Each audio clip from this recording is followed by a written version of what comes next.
Nine news मध्ये मी कैलास सोनवणे आपले हार्दिक स्वागत करतो। सुरुवातीला पाहूया 24 तासातील ताज्या घडामोडी। वाढीव मानधन मिळावे यासह विविध मागण्यांसाठी आशा गट प्रवर्तक कर्मचारी युनियन तर्फे करण्यात आले धरणे आंदोलन। शिवसेना ठाकरे गटातर्फे आयोजित जनता दरबाराला नागरिकांनी दिला उत्स्फूर्त प्रतिसाद। माता रमाई जयंती निमित्त शासकीय सुट्टी जाहीर करण्याची मागणी। मोफत गणवेश योजनेअंतर्गत MIM विद्यार्थी आघाडीतर्फे करण्यात आली निदर्शने। आणि महामार्गावर वरखेडी फाट्यावर कंटेनरची दुचाकीला धडक, 1 ठार 1 जखमी। आता बातमीपत्र विस्ताराने। वाढीव मानधन तात्काळ द्यावे यासह विविध मागण्यांसाठी आशा गट प्रवर्तक कर्मचारी युनियन तर्फे धुळे शहरातील जेल रोडवरील ह्युमन क्लब समोर धरणे आंदोलन करीत प्रशासनाला निवेदन देण्यात आले। वाढीव मानधन तात्काळ द्यावे यासह विविध मागण्यांसाठी आशा गट प्रवर्तक कर्मचारी युनियन धुळे नंदुरबार जिल्ह्यातर्फे धुळे शहरातील ह्युमन क्लब समोर जोरदार धरणे आंदोलन करीत विविध मागण्यांचे निवेदन प्रशासनाला देण्यात आले। निवेदनात म्हटले आहे की महाराष्ट्र सरकारने मागील संप काळात आशांना 7,000 व गट प्रवर्तकांना 10,000 रुपये मानधन वाढ व दिवाळी बोनस 2,000 गट प्रवर्तकांना व 1,500 रुपये आरोग्य योजनेचे मोबदला देण्याच्या मागण्या मंजूर केल्या होत्या, परंतु अद्याप त्याबाबत शासन निर्णय काढला नाही। म्हणून पुन्हा दिनांक 12 जानेवारी पासून राज्यातील सर्व आशा गट प्रवर्तक संपावर गेले असून जोपर्यंत सरकार शासन निर्णय काढत नाही तोपर्यंत संप सुरू राहील असा निर्धार देखील व्यक्त केला आहे। मागील संपादरम्यान आशा वर्कर व गट प्रवर्तक यांची मानधन कपात झाली असून राज्याचा निधी सुद्धा आजपर्यंत वाटप करण्यात आलेला नाही। मागील संप फक्त 23 दिवस होता, परंतु संपूर्ण ऑक्टोबर महिन्याचे मानधन कपात करण्यात आले। इतर निधी देखील आशा वर्करला देण्यात आला नाही, त्यामुळे त्यांना आर्थिक अडचणींना सामना करावा लागत आहे। तसेच गट प्रवर्तकांना 3 ते 4 महिन्यांपासून मानधन दिले गेले नाही।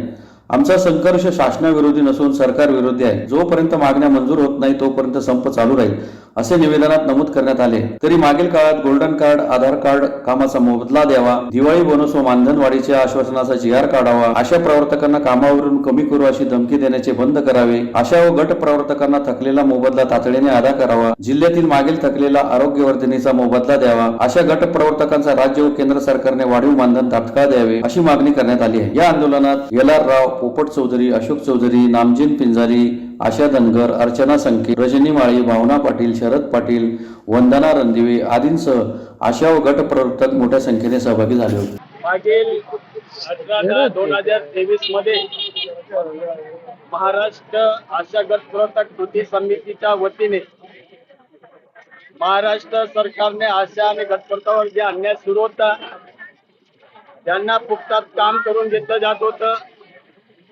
त्यांच्या मोबदल्यामध्ये कोणत्याच प्रकारे वाढ, म्हणून महाराष्ट्र कृती समितीने निर्णय घेतला आणि 18/10/2023 पासून 23 दिवस 9 नोव्हेंबर पर्यंत राज्यामध्ये संप चालला। या संप काळामध्ये महाराष्ट्र राज्याचे आरोग्य मंत्री तानाजी सावंत, माननीय मुख्यमंत्री साहेबांनी आशांना 7,000 रुपये मानधन वाढ व गटप्रवर्तकांना 10,000 रुपये मानधन वाढ आणि दिवाळी बोनस 2,000 रुपये देणार असं आश्वासन या सरकारनं दिलं होतं।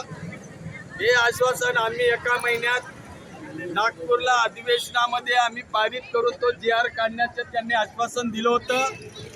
2 महिने होऊन गेलेत, म्हणून महाराष्ट्रामध्ये सर्व आशा गटप्रवर्तक नाराज आहेत। म्हणून कृती समितीने 12 जानेवारी पासून GR न काढल्यामुळे ते मुदत संपावर आहेत। आज महाराष्ट्र कृती समितीच्या निर्णयामध्ये आम्ही आज धुळे जिल्ह्यामध्ये धरणे आंदोलन या सरकारचं लक्ष वेधण्यासाठी आम्ही आंदोलन करीत आहोत।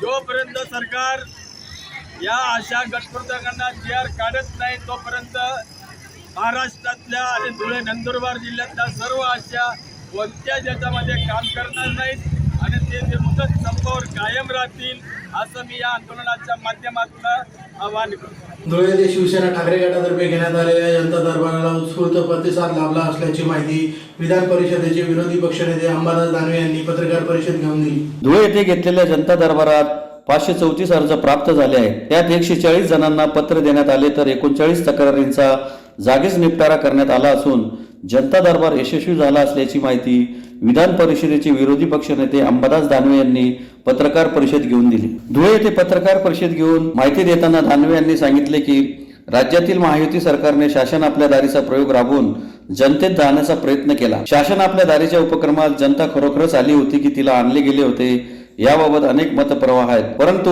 रविवारी शिवसेनेतर्फे घेण्यात आलेल्या जनता दरबारात जनता खरोखरच उत्स्फूर्तपणे आल्याचे पाहायला मिळाले. त्यामुळे जनता दरबार यशस्वी झाला. रविवारी झालेल्या जनता दरबारात अनेक समस्यांचे ऑन दी स्पॉट निराकरण झाले. काही समस्यांच्या सोडवणुकीसाठी आमदार दानवे यांनी गती दिली. विशेष म्हणजे विविध खात्यातील 22 अधिकारी या जनता दरबाराला हजर राहिल्याने जनतेचे प्रश्न खऱ्या अर्थाने सुटण्यास मदत झाली. हॉकर झोन, पाणी योजना, घरकुल भ्रष्टाचार, अतिक्रमणे, शेतकऱ्यांच्या विंधन विहिरी याबाबतच्या तक्रारींचा पाढा जनता दरबारात वाचण्यात आला. त्यातील अनेक तक्रारींचे जागीच निराकरण करण्यात आले. वेळेअभावी ज्यांच्या तक्रारी ऐकून घेण्यात आल्या नाहीत त्यांची निवेदने स्वीकारली. प्रत्येक तक्रारीबाबत पत्र देऊन त्याबाबत संबंधितांना कळवले जाणार आहे. एकंदरीतच शिवसेना ठाकरे गटाचा हा जनता दरबार जनतेसाठी तसेच सेनेसाठी देखील फलदायी ठरला असेच म्हणावे लागेल. पत्रकार परिषदेस विधान परिषदेचे विरोधी पक्षनेते अंबादास दानवे, शिवसेना जिल्हा संपर्क प्रमुख अशोक दात्रक, उपनेता शुभांगी पाटील, माजी आमदार प्राध्यापक शरद पाटील, अतुल सोनवणे, हेमंत साळुंके, डॉक्टर सुशील महाजन आदी उपस्थित होते. म्हटलं आता 276 अर्ज मला दे, याच्यानंतर तुला 277 अर्ज करण्याची गरज पडणार. आणि खरंच तसं झालं. सांगण्याचा मुद्दा हा की शासन आपल्या दारी या सगळ्या होत असताना त्याचा एक राजकीय इव्हेंट मॅनेजमेंट कार्यक्रम होत असताना एक जनाधिकार शासन आपल्या हक्काचा जनता दरबार हा उपक्रम या राज्याचा विरोधी पक्ष नेता या नात्यानं शिवसेने पदाधिकाऱ्यांच्या माध्यमातून आयोजित केलेला आहे. आणि आज धुळ्यात असा जनता दरबार होत असताना या जनता दरबारामध्ये आज 534 अर्ज माझ्याकडे प्राप्त झाले. या 534 अर्जापैकी 140 लोकांना मी पत्र दिलं आणि 49 तक्रारी जागच्या जागी सॉल्व्ह झाल्या. हे तुम्हाला मी सांगतो की आजच्या याचं एक कॅल्क्युलेशन. काही विषय धोरणात्मक आहेत, काही विषय सामुदायिक आहेत आणि या सगळ्या याच्यातल्या काही विषयावर आत्ताच कलेक्टर, सीओ, महानगरपालिकेचे अधिकारी, सिव्हिल सर्जन, सहकार, कृषी, पीक विमा, जलसंधारण, जलसंपदा अशा सगळ्या अधिकाऱ्यांबरोबर सुद्धा मी आज चर्चा केली. आणि या चर्चेमध्ये सुद्धा मला असं वाटतं उरलेले काही धोरणात्मक विषय होते जे 534 अर्जामधले तेही मार्गी लागतील. सांगण्याचा मुद्दा हा की आता भले संख्या 49 तक्रारीचा तिथल्या तिथे सॉल्व्ह होणार असेल, परंतु एक सिंपल एक अपंग माणूस माझ्याकडे आला होता. आजच्या याच्यातनं मला जे भावलेलं विषय सांगता येईल, कारण हा विषय छोटेसे असतात परंतु अतिशय महत्वाचे असतात असं मी समजतो. एक अपंग व्यक्ती माझ्याकडे आली होती, त्याचं नाव माझ्याकडे लिहिलेलं पण आहे. ज्यांनी मला सांगितलं की मी 5 वर्षापासून चक्रा मारतो, मला अंत्योदयचं कार्ड काही मिळत नाही. या अंत्योदय योजनेच्या मार्फत मला असं वाटतं त्याला सगळं अन्न धान्य वगैरे सगळं मोफत मिळतं. हे अपंगासाठी आहे आणि 5 वर्षापासून अंत्योदय योजनेसाठी असाच फिरतो. थोडा रडवेला होता. मी संबंधित यंत्रणेला फोन केला. तो अपंग असल्याचं सगळं प्रमाणपत्र त्याच्याजवळ होतं आणि मला त्याने सांगितलं की मला 5 वर्षांना या सगळ्या गोष्टी मिळत नाही. मी या विषयात पत्र द्यायच्या सरळ अधिकाऱ्यांना फोन केला आणि अधिकाऱ्यांनी मला ताबडतोब पाठवा, त्याला मी ताबडतोब देतो असं म्हणून 2 तासात त्याला अंत्योदयचं कार्ड इश्यू केलं. माता रमाई जयंतीनिमित्त 7 फेब्रुवारी रोजी शासकीय सुट्टी जाहीर करावी या मागणीसाठी वंचित बहुजन आघाडी धुळेतर्फे जिल्हाधिकारी कार्यालयासमोर निदर्शने करून निवेदन देण्यात आले. माता रमाई जयंती निमित्ताने शासकीय सुट्टी जाहीर करावी या मागणीसाठी वंचित बहुजन आघाडी धुळेतर्फे जिल्हाधिकारी कार्यालयासमोर निदर्शने करून निवेदन देण्यात आले आहे. निवेदनात म्हटले आहे की भारतरत्न डॉक्टर बाबासाहेब आंबेडकर यांच्या पत्नी माता रमाई यांची जयंती दिनांक 7 फेब्रुवारी 2024 रोजी तालाबदाप्रमाणे यंदाही धुळे जिल्ह्यात मोठ्या जल्लोषात व धूमधडाक्यात विविध मंडळांकडून वस्त्या वस्त्यांमध्ये घराघरांमध्ये शोभायात्रा काढून डीजे ढोल ताशाच्या गजरात साजरी केली जाणार आहे. यावेळी आपण या जयंतीचे औचित्य साधून धुळे जिल्ह्याला 1 दिवसाची शासकीय सुट्टी आपल्या अधिकारातून जाहीर करावी. तसेच जयंती ही शोभायात्रेद्वारे सुद्धा साजरी होणार असून या ठिकाणी डीजे ढोल तासे पारंपरिक वाद्य सांस्कृतिक कार्यक्रमाने साजरी होत असल्या कारणाने रात्री 12 वाजेपर्यंत डीजे व इतर वाद्यांना व कार्यक्रमांना परवानगी द्यावी अशी मागणी करण्यात आली आहे। यावेळी अरविंद निकम, शंकर करत, आकाश बागुल, महेंद्र बोरसे, मुश्तकीन खान, फकरुद्दीन काटिक, सीताराम वाघ, मयूर आयरराव आदी उपस्थित होते। आज या पक्षाच्या वतीने जिल्ह्याचे संघटक शंकरांना खरात, जिल्ह्याचे उपाध्यक्ष मळाणे गावचे सरपंच भरतसिंग भाऊ राजपूत, आमचे जिल्ह्याचे उपाध्यक्ष आकाशभाऊ बागुल, आमचे जिल्ह्याचे उपाध्यक्ष भाऊ बोरसे आणि याचप्रमाणे या ठिकाणी अजून आमचे काही कार्यकर्त्यांच्या वतीने रमाबाई आंबेडकर, त्यागमूर्ती रमाबाई आंबेडकर यांची जयंती दिनांक 7 फेब्रुवारी रोजी मोठ्या उत्साहात साजरी केली जाणार आहे।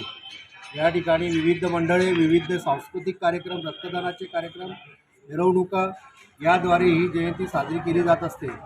आम्ही या ठिकाणी कलेक्टर साहेबांना निवेदन दिले आहे की या दिवशी आपण 1 दिवसाची त्यांच्या अधिकारातून शासकीय सुट्टी जाहीर करावी। त्याचप्रमाणे जे पारंपरिक वाद्य, डीजे, ढोल, ताशे जे वाद्य वाजवले जातात मिरवणुकांमध्ये, सांस्कृतिक कार्यक्रमांमध्ये, त्याची मुदत ही रात्री 12 वाजेपर्यंत वाढवून द्यावी असं या ठिकाणी आमच्या संयोजकांच्या वतीने या ठिकाणी कलेक्टर साहेबांना निवेदन देण्यात आलेले आहे। मोफत गणवेश योजनेअंतर्गत राज्यातील उर्दू माध्यमांच्या मुलींना फुल फ्रॉक व फुल सलवार तसेच मुलांना फुल पॅन्ट व फुल शर्ट उपलब्ध करून द्यावे या मागणीसाठी एमआयएम विद्यार्थी आघाडीतर्फे जिल्हाधिकारी कार्यालयासमोर निदर्शने करून निवेदन देण्यात आले। मोफत गणवेश योजनेअंतर्गत राज्यातील उर्दू माध्यमांच्या मुलींना फुल फ्रॉक, फुल सलवार तसेच मुलांना फुल शर्ट, फुल पॅन्ट उपलब्ध करून देण्यात यावे या मागणीसाठी एमआयएम विद्यार्थी आघाडी धुळेतर्फे जिल्हाधिकारी कार्यालयासमोर निदर्शने करून निवेदन देण्यात आले आहे। निवेदनात म्हटले आहे की शासन निर्णयान्वये सन 2024-25 या शैक्षणिक वर्षापासून समग्र शिक्षा कार्यक्रमाअंतर्गत तसेच राज्य शासनाच्या मोफत गणवेश योजनेअंतर्गत शासकीय तसेच स्थानिक स्वराज्य संस्थांच्या शाळांमधील इयत्ता 1 ते इयत्ता 8वी मध्ये शिक्षण घेत असलेल्या सर्व विद्यार्थ्यांना एक समान एक रंगाच्या 2 गणवेशांचा लाभ देण्याबाबत निर्णय घेण्यात आला आहे। या निर्णयाअंतर्गत राज्यातील इयत्ता 1 ते 4वी पर्यंतच्या मुलींकरता पिनो फ्रॉक, इयत्ता 5वी ते 7वी पर्यंतच्या मुलींकरता शर्ट व स्कर्ट आणि इयत्ता 8वी मधील मुलींकरता सलवार कमीज व ओढणी तसेच इयत्ता 1 ते 7वी पर्यंतच्या मुलांकरता हाफ पॅन्ट व हाफ शर्ट व इयत्ता 8वी मधील मुलांकरता फुल पॅन्ट व हाफ शर्ट याप्रमाणे गणवेशाची रचना करण्यात आलेली आहे। मात्र प्रत्यक्षात शासन निर्णयानुसार कारवाई होताना दिसून येत नाही। तरी मोफत गणवेश योजनेअंतर्गत राज्यातील उर्दू माध्यमाच्या मुलींना फुल फ्रॉक, फुल सलवार तसेच मुलांना फुल शर्ट, फुल पॅन्ट उपलब्ध करून देण्यात यावे अशी मागणी करण्यात आली। यावेळी सय्यद आकिब अली, शब्बीर अली, फैयाज सय्यद, एजाज सय्यद, सऊद आलम, जुबेर शेख, सलमान खान, फैजल अन्सारी, जुबेर शाह, रईस भैया, कदीम अन्सारी, मुजाहिद शेख आदी उपस्थित होते। आमदार साहेबांच्या आदेशाने जे महाराष्ट्र शासनाचा एक GR आहे त्यानुसार जे विद्यार्थी आणि विद्यार्थिनी आहेत ते 7वी आणि 8वीचे जे कक्षा आहे त्यांना स्कर्ट आणि हे परिधान वस्त्र दिलेलं आहे शासनाच्या आदेशाने। पण आमची मागणी अशी आहे की फुल सलवार आणि फुल शर्ट असं त्यांचा गणवेश असावा, आमची अशी शासनाकडनं मागणी आहे। त्या अनुषंगाने आज आम्ही MIMचे आमचे स्टुडंट विंगचे जिल्हाध्यक्ष की सय्यद, फैजल अन्सारी, सलमान खान आणि सऊद आलम आणि बाकीचे आमचे कार्यकर्ते आमदार साहेबांच्या आदेशाने आम्ही जिल्हाधिकारी साहेबांना निवेदन दिलं आणि मागणी केली की शासनाचा जो आदेश आहे त्या अनुषंगाने ही कारवाई व्हावी आणि महानगरपालिकेमार्फत जे दारिद्र्य रेषेखालील विद्यार्थ्यांना गणवेश वाटप व्हायला पाहिजे ते झालेलं नाही आहे, त्या विद्यार्थ्यांना गणवेश वाटप व्हायला पाहिजे अशी आमची साहेबांकडे मागणी केली। साहेबांनी सांगितलं जिल्हाधिकारी साहेबांनी की आम्ही महानगरपालिका आणि बाकीच्या शिक्षण संस्थांना आदेशित करतो की आम्ही सगळं जे दारिद्र्य रेषेखालील विद्यार्थी असेल त्यांना गणवेश वाटप करण्याची प्रतिक्रिया असेल ते पूर्ण करण्याचे आदेश देतो। मुंबई आग्रा महामार्गावर वरखेडी रोड फाट्यावर दुचाकीला कंटेनरने धडक देऊन झालेल्या अपघातात वरखेडी येथील एकाचा मृत्यू तर 1 जण जखमी झाल्याची घटना सोमवारी दुपारी घडली। मुंबई आग्रा महामार्गावर वरखेडी रोड फाट्यावर कंटेनरने दुचाकीला धडक देऊन झालेल्या अपघातात वरखेडे येथील 1 जण ठार तर 1 जण जखमी झाल्याची घटना सोमवारी दुपारी घडली। या प्रकरणी आझादनगर पोलीस ठाण्यात गुन्हा दाखल करण्यात आला आहे। याबाबत अधिक माहिती अशी की पंकज बागचंद छल्लानी वय 50 व त्यांची मुलगी रक्षा वय 23 राहणार वरखेडी तालुका धुळे हे दोघे दिनांक 29 रोजी दुपारी 12:30 वाजेच्या सुमारास TVS ज्युपिटर दुचाकी क्रमांक MH18 BP 5034ने वरखेडे गावाहून धुळ्याकडे येण्यासाठी निघाले. वरखेडे फाट्यावर उड्डाण पुलाच्या खाली रोड ओलांडण्यासाठी रोडच्या किनाऱ्यावर उभे असताना शिरपूरकडील सर्व्हिस रोडने भरधाव वेगाने आलेला कंटेनर क्रमांक NL1 AF 4124 ने समोरून दुचाकीला धडक दिली. या अपघातात रक्षावतीचे वडील पंकज छल्लानी यांचे दुभाजकावर डोके आदळल्याने दोघे जखमी झाले. दोघांना उपचारासाठी हिरे वैद्यकीय महाविद्यालयाच्या रुग्णालयात नेण्यात आले. या ठिकाणी पंकज छल्लानी यांना तपासून डॉक्टर संजय कुमार खिंची यांनी मृत घोषित केले. रक्षा छल्लानी हिला उपचारासाठी डॉक्टर राजेश पाटील यांच्या दवाखान्यात दाखल करण्यात आले. अपघातानंतर कंटेनर चालक वाहन सोडून पसार झाला. या प्रकरणी कंटेनर चालकाविरुद्ध गुन्हा दाखल करण्यात आला आहे. पुन्हा एक नजर ठळक घडामोडींवर. वाढीव मानधन मिळावे यासह विविध मागण्यांसाठी आशा गट प्रवर्तक कर्मचारी युनियन तर्फे करण्यात आले धरणे आंदोलन. शिवसेना ठाकरे गटातर्फे आयोजित जनता दरबाराला नागरिकांनी दिला उत्स्फूर्त प्रतिसाद.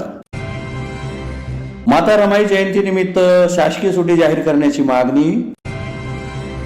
मोफत गणवेश योजनेअंतर्गत MIM विद्यार्थी आघाडीतर्फे करण्यात आली निदर्शने. आणि महामार्गावर वरखेडी फाट्यावर कंटेनरची दुचाकीला धडक, 1 ठार 1 जखमी. याचबरोबर श्रीराम टाइम न्यूजच्या बातमीपत्र संपले. दिवसभरातील ताज्या घडामोडींसाठी पाहत राहा श्रीराम टाइम न्यूज. भेटूया पुढील प्रसारणात. तोपर्यंत नमस्कार.